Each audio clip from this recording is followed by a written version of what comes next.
Nature will eventually reclaim everything. To make sure that doesn't happen too quickly, here are some tips for you and your home. After watching this video, you'll be able to rival professional inspectors.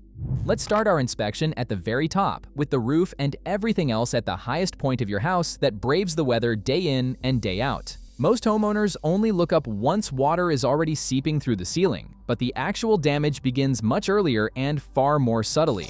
Gutters are the most underrated lifelines of a building because when leaves, small twigs, and moss accumulate here over months, all the water backs up during a sudden downpour. Instead of draining cleanly, the buildup forces the water under the roof tiles or directly behind the facade cladding. This leads to unnoticed, rotting roof beams and damp walls on the upper floor. When we inspect the gutter, we must also check the downspouts at the same time, which are supposed to safely direct the water to the ground. If a downspout is clogged, rainwater shoots uncontrollably over the edge of the gutter and splashes directly against your exterior wall for hours. The plaster soaks up the water like a sponge, becomes brittle over time, and flakes off, paving the way for deep moisture damage in the masonry. If we follow this water as it runs down the side of the house, we inevitably come across the next major problem, one that many people actually find quite beautiful. While it may look incredibly idyllic when dense ivy, climbing plants, or large shrubs grow right up against the house wall, from a structural standpoint, this is a ticking time bomb. These plants create a permanently damp microclimate directly on your stucco, since the sun and wind no longer have a chance to dry the wall after a rain shower.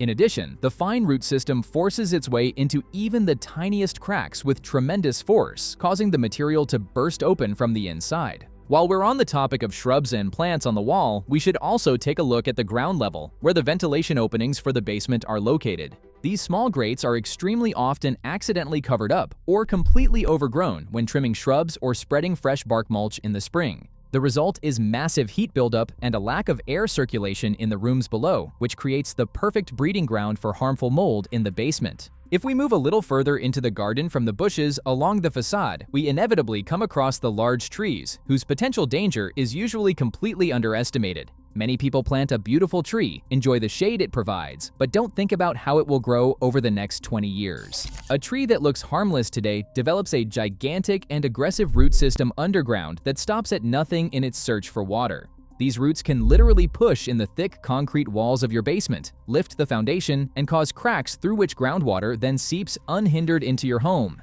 The same phenomenon can often be observed at the driveway, where trees stand too close to the edge of the path and their heavy roots lift the expensive paving stones or asphalt from below, which not only looks unsightly, but also creates dangerous tripping hazards. But problems aren't just lurking underground. We also need to look up at the trees and consistently remove overhanging branches. If these branches act like a giant lever during a severe autumn storm, they'll slam uncontrollably against your roof, shatter the tiles, and, in the worst case, rip away the entire stormproofing of the roof covering.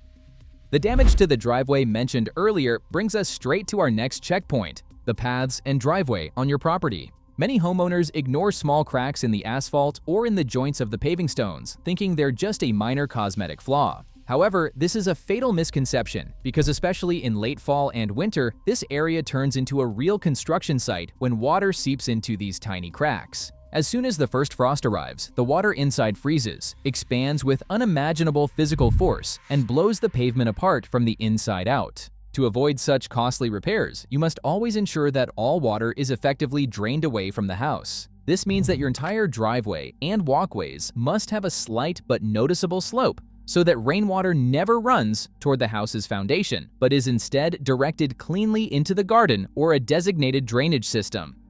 After walking down the driveway, we usually find ourselves right in front of the garage, a place we pay far too little attention to in our daily lives. This is where we not only park our car, but often also store a proverbial powder keg by improperly keeping flammable materials such as old paint, gas cans for the lawnmower, or harsh cleaning agents. A single spark from an electrical device or an overheated car part is enough to trigger a devastating fire, which is why these materials should always be stored in special safety containers or, ideally, not kept there in large quantities at all.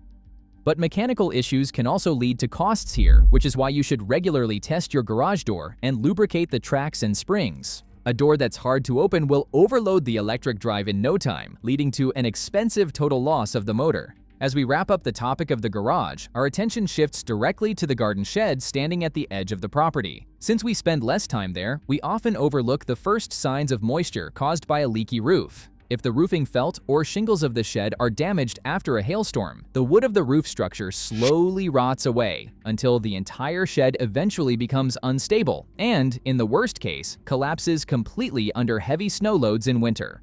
Our tour now takes us around to the back of the house, where the deck and perhaps even a private pool awaits us. A beautiful wooden deck is a wonderful place to relax, but loose boards or protruding screws aren't just a painful hazard for bare feet. Above all, they are a visual warning sign that the substructure has warped due to water intrusion or is already rotting away unseen. If you don't repair these loose boards in time and don't regularly apply a protective coat of paint to the wood, you'll have to completely rebuild the entire terrace at great expense after just a few years. And if you have a pool in your garden, you should keep your eyes even more open, because poor maintenance of the filtration systems and seals can lead to an unnoticed, constant water leak. This chlorinated water seeps continuously into the surrounding soil and can erode the ground beneath your deck or, in the worst case, even the foundation of the house to such an extent that it causes dangerous subsidence of the entire ground.